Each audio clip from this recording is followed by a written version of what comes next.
جوڑ میں جو دھماکہ ہوا اس میں اس وقت تک کی اطلاعات کے مطابق 80 افراد جن میں بیشتر علماء تھے وہ شہید کیے گئے. 80 افراد شہید ہیں اور ان شہداء میں چھوٹے چھوٹے معصوم بچے بھی داخل ہیں اور بے شمار لوگ زخمی ہیں. بہت سو کی حالت نازک ہے اور جس بے دردی کے ساتھ ان علماء کو شہید کیا گیا اس کی مثالیں پچھلے دہشت گردی کے واقعات میں کم ملتی ہیں. باجوڑ میں جو سانحہ پیش آیا وہ انتہائی المناک، دردناک، کربناک اور ایسا ہے کہ اس پر جتنا دکھ کا اظہار کیا جائے کم ہے. لاشوں کا جو دیکھنے والوں سے ہم نے رابطہ قائم کیا، متعلقین سے رابطہ قائم کیا تو معلوم ہوا کہ لاشیں اس طرح بکھری ہوئی تھیں کہ دیکھنے والا بھی خوف زدہ ہو جائے. بہت سے ایسے ہیں جن کے اعضا بھی کٹ کٹ کر ان کی پہچان مشکل ہو گئی. بعض ایسے ہیں کہ جن کی پہچان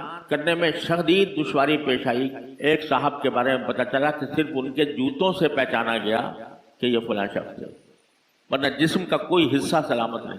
یہ بربریت، یہ سفاکی، یہ انسانوں کی جانوں کے ساتھ کھلواڑ ایسے لوگوں کی طرف سے ہوئی کہ جو خود اسلامی نظام نافذ کرنے کے دعوے دار. نام اسلام کا ہے اور اس میں نشانہ بنایا جا رہا ہے عام مسلمانوں کو بھی نہیں بلکہ ایسے اہل علم کو جو اللہ کے فضل و کرم سے دین کا اس ملک میں کلمہ بلند کرنے والے ہیں، ان کو نشانہ بنائے گا. اور اتنی بڑی تعداد علماء کی شہید ہوئی اور بے شمار لوگ ابھی تک زخمی ہیں، علاج ان کا ہو رہا ہے، لیکن پتہ نہیں اللہ تعالیٰ ان کو صحت کاملہ عطا فرمائے. سب مسلمانوں کو دعا کرنی چاہیے کہ اللہ تبارک و تعالیٰ شہداء کو اعلیٰ درجات سے نوازے. انشاءاللہ وہ تو اپنی منزل پر پہنچ گئے اور اللہ تبارک و تعالیٰ کی رحمت سے امید یہ ہے کہ ایک شہید کا جو مرتبہ ہوتا ہے وہ انبیاء اور صدیقین کے بعد سب سے بڑا درجہ ہوتا ہے. انشاءاللہ وہ تو اللہ تعالیٰ کی رحمت میں پہنچ کر وہاں خوش و خرم ہوں گے. لیکن جو ان کے پسماندگان ہیں، بعض خاندانوں کے بارے میں مجھے پتہ چلا کہ ان کا کوئی کفیل باقی نہیں رہا. چھوٹے چھوٹے بچے ہیں یا خاتون ہیں، ان کا کوئی یار و مددگار، کوئی دیکھنے والا، کوئی وارث، کوئی ان کے ضروریات کو سمجھنے والا کوئی باقی نہیں. ان شہداء میں خود ہمارے دارالعلوم کے بہت سے فضلاء ہیں جو دارالعلوم سے پڑھ کر گئے اور ان میں سے بھی ہمارے دارالعلوم کے فاضل مولانا حمید اللہ صاحب رحمۃ اللہ تعالی علیہ، وہ ابھی 2 مہینے پہلے دارالعلوم کے فضلاء کے اجتماع میں پیش تھے. وہ شہید ہوئے اور ان کے گھر میں ان کی بیوہ اور معصوم بچوں کے سوا کوئی اور نہیں. غرض ایک طوفان برپا کیا گیا لوگوں کو شہید کرنے کا، ان کے پسماندگان کو بے آسرا کرنے کا ایک طوفان برپا ہوا ہے باجوڑ میں.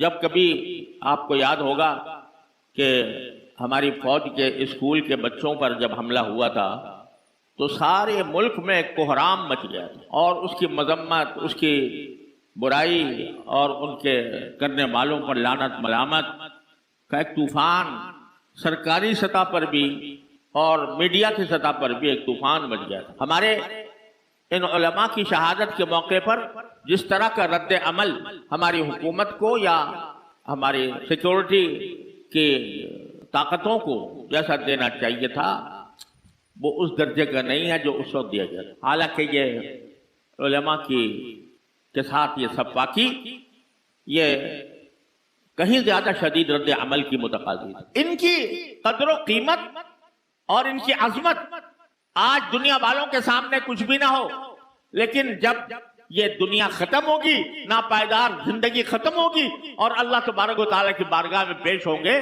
تو انشاءاللہ ثم انشاءاللہ یہ سب سے زیادہ اونچی گردنوں والے ہوں گے. اللہ کی رحمت سے امید ہے. کیوں؟ اس لیے کہ اس کائنات میں یعنی ہمارے اس ملک کی کائنات میں دین سکھانے والا کوئی موجود نہیں سوائے ان کے. لہذا انہی کو نشانہ بنایا جا رہا ہے اور جو دشمن ہیں اسلام کے اور پاکستان کے اور عالم اسلام کے، انہوں نے اس کو نشانہ بنایا ہوا ہے اس کام کے لیے کہ یہ ہے فتنے کی جڑ. جب تک یہ موجود ہے یہ ملا اس وقت تک ہم اپنے بے دینی کے منصوبوں میں کامیاب نہیں ہو سکتے. اس لیے انہوں نے پکڑ لیا ہے کہ ان کو نشانہ بناؤ, ان کو بدنام کرو, ان کو مارو, ان کو قتل کرو. چنانچہ آپ ذرا سوچئے کہ اتنے بڑے علماء کے مجمع کے اوپر بم کا دھماکہ ہو رہا ہے, اور کون کر رہا ہے؟ جو اپنے دعوے کے مطابق وہ اسلامی نظام قائم کر رہے ہیں. اسلامی نظام قائم کرنے کے لیے علماء کو ختم کیا جا رہا ہے, علماء کو نشانہ بنایا جا رہا ہے. تو یہ یقین رکھو کہ یہ سب سازش ہے دشمنان اسلام. وہ چاہتے ہیں کہ یہ دین کا نام لینے والا ملا جب تک یہ باقی ہے اس وقت تک ہم بے دینی کو فروغ نہیں دے سکتے, اس وقت تک ہم اپنے مقاصد حاصل نہیں کر سکتے. اس لیے وہ ان کو اپنا نشانہ بنائے ہوئے ہے. بدنام کرو اس کو جتنا ہو سکے. یہ کہو یہ ملا جو ہے یہ محض اپنے بسم اللہ کے گنبد میں رہتا ہے, اس کو دنیا کی کچھ خبر نہیں. اسے کہو کہ اس کو اور کچھ نہیں آتا, اس کو جدید تعلیم اس کو حاصل نہیں ہے, یہ بیکار لوگ ہیں, جب یہ فارغ ہو کے جاتے ہیں تو ان کا کوئی مصرف نہیں ہوتا. طرح طرح سے بدنام کیا جاتا ہے, اور جہاں موقع ملتا ہے تو ان کو شہید کرنے میں کوئی کسر نہیں چھوڑی جاتی. آپ تاریخ اٹھا کر دیکھ لیجئے, جتنے دہشت گردی کے واقعات ہوئے ہیں اس میں کتنے بڑے بڑے علماء کو شہید کیا گیا. مولانا محمد یوسف لدھیانوی رحمۃ اللہ علیہ, بھئی تمہارا کیا بگاڑ رہے تھے؟ نہ ان کا کوئی سیاست میں حصہ, نہ ان کا کوئی حکمرانی کا حصہ لینے کی کوئی آرزو, بیٹھا دین کی خدمت کرنا.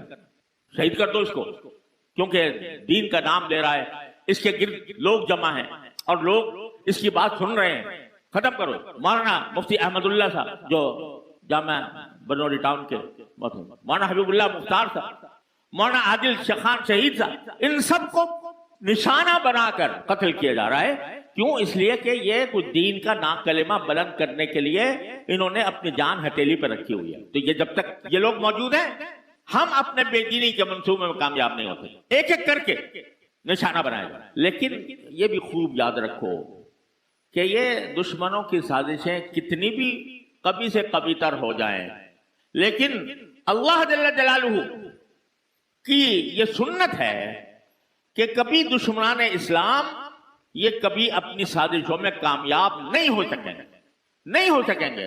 مار دو کتنے لوگوں کو تم مارنا چاہتے ہو. قرآن کریم اللہ نے نازل کیا ہے, حفاظت کرنے والا وہ خود ہے. جلا دو اس کے نسخے. اگر تمہارے دل میں جو غیظ اور غضب ہے, تمہارے دل میں جو آگ بھڑک رہی ہے اسلام کے خلاف, اس اسلام کے خلاف بھڑکی ہوئی آگ کے نتیجے میں تم اپنے چاہے سارے نسخے جلا دو والعیاذ باللہ, لیکن اللہ کا کلام ان بچوں کے سینوں میں محفوظ کر دیا ہے. اس ملا نے محفوظ کر دیا ہے. 12 سال کے بچوں کے سینوں میں محفوظ کر دیا ہے. سارے نسخے اگر جلا بھی دیے جائیں والعیاذ باللہ تو ایک 12 سال کا بچہ وہ ایک ایک لفظ پڑھ کر محفوظ کر لے گا. یہ کام کس نے کیا؟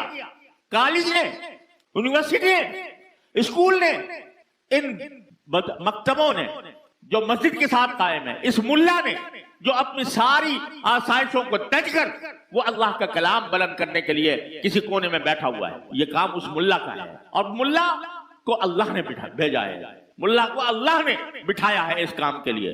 1000 کوششیں کر لو تم مٹانے کی, جلانے کی, قتل کرنے کی, مارنے کی, لیکن اللہ کا دین سلامت رہے گا.